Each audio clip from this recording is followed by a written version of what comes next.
Sharing is caring. दोनों भाई नाश्ते की टेबल पर बैठे थे। प्रियंका, मेरा नाश्ता कहाँ है?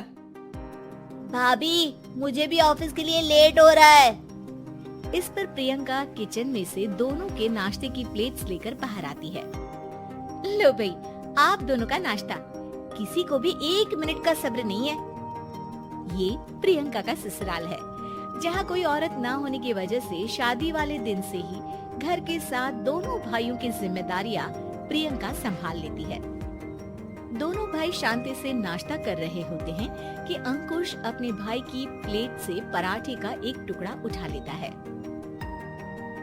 आपको पता है ना, मैं खाना शेयर नहीं करता, फिर भी मेरी प्लेट में से खाना जरूरी है क्या? अरे हद हो गई है, मुझे नहीं खाना अब।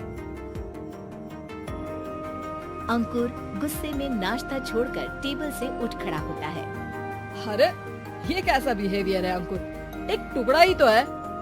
एक हो या आधा, मुझे भूख लगी है तो ये सिर्फ मेरा ही है।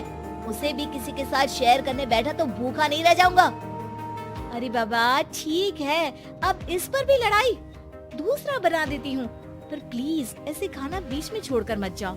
इससे अन्न का अपमान होता है। ओ प्लीज भाभी, ऐसी कोई चीज होती ही नहीं है।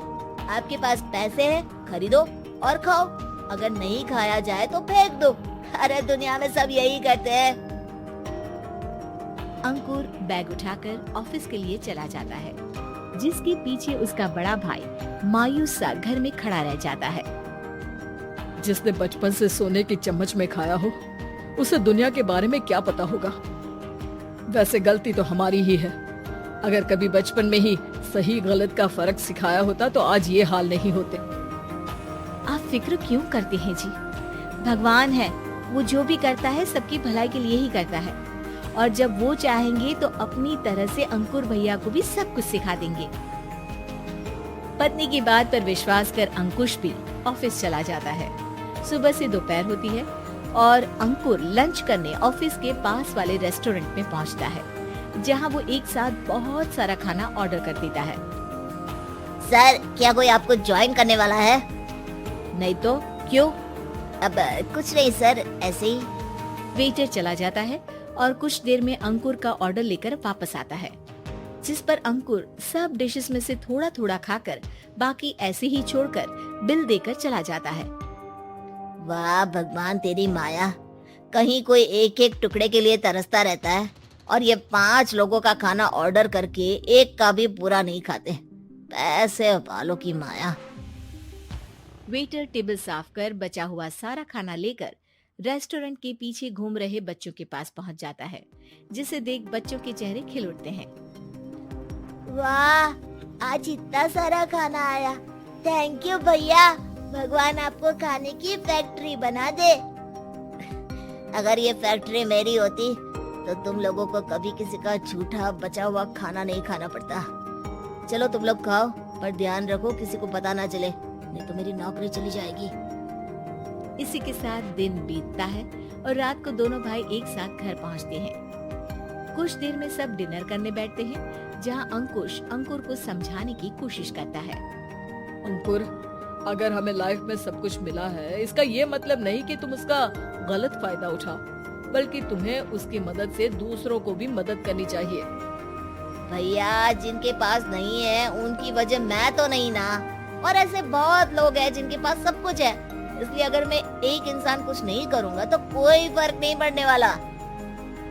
तुम्हारे भैया बस एक चीज समझाना चाहते हैं कि जिस चीज की हमारे पास कमी नहीं है, उसे बर्बाद करने से अच्छा है कि लोगों के साथ शेयर करें। इससे हम सिर्फ सामान नहीं, खुशियाँ भी बांटते हैं और इसमें तुम्हारा ज्यादा कुछ तो जाएगा नहीं। भैया भाभी की बात सुन अंकुर कुछ बोले बिना उठकर चला जाता है। इसी तरह दिन बीतते रहते हैं, जिसमें अंकुश और प्रियंका कोशिश तो बहुत करते हैं, पर अंकुर पर किसी भी चीज का कोई असर नहीं पड़ता। एक दोपहर अंकुर सैंडविच खाते हुए सड़क के किनारे चल रहा होता है। तभी उसकी नजर आइसक्रीम वाले पर पड़ती है और वो सैंडविच सड़क किनारे फेंक आइसक्रीम खरीदने पहुंच जाता है। अब इसे कहते हैं जिंदगी का सुख। जैसे ही अंकुर आइसक्रीम लेकर पीछे मुड़ता है तो एक आदमी को सड़क से वही सैंडविच उठाते हुए दिखता है। वो आदमी बहुत कमजोर, गरीब, जैसे बहुत दिनों से खाना ना खाया हो वैसा लग रहा था। अंकुर उसके पास जाकर खड़ा हो जाता है। उसे देखकर आदमी सैंडविच अंकुर की तरफ कर देता है। आपको भी खाना है क्या? क्या हम इसे आधा आधा कर ले? मुझे बहुत भूख लगी है। वो मेरा ही झूठा सैंडविच है, तुम दूसरा खरीद कर क्यों नहीं खा लेते? इसे क्यों खा रहे हो? अरे भैया, अगर खरीदने के पैसे होते तो 4 दिन से भूखा नहीं घूम रहा होता। हैं? क्या तुमने 4 दिन से कुछ नहीं खाया, फिर भी इस आधे सैंडविच को मेरे साथ बांटने के लिए तैयार हो गए? क्यों? अरे भैया, पैसा नहीं है तो क्या हुआ, इंसानियत आज भी उतनी महंगी नहीं हुई और ना ही उस पर अमीर गरीब का टैग लगा है जो हम उसे रख ना सके।